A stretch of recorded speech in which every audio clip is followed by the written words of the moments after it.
ఈ ఒబెసిటీకి ముఖ్యమైన ట్రీట్మెంట్ ఏంటంటే first prevention is better than cure అంటారు. ప్రివెన్షన్ ఏంటంటే కన్నా డైట్లో changes, weight loss programmes, exercise చేయడము, స్కూళ్ళల్లోనే దాని గురించిన అవగాహన కార్యక్రమాలు చేసి చిన్నపిల్లల్లోనే హెల్త్ గురించి, డైట్ గురించి అండ్ ఎక్సర్సైజ్ గురించిన కార్యక్రమాల ద్వారా ఒబెసిటీని మనం ప్రివెంట్ చేయవచ్చు.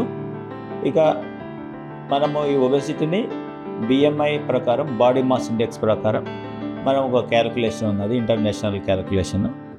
BMI more than 35 and above ఉన్న వాళ్ళను మార్బిడ్ ఒబెసిటీ అంటారు. వాళ్ళకు ట్రీట్మెంట్ ప్రకారం అయితే సర్జికల్ ట్రీట్మెంట్ ఉన్నాయి.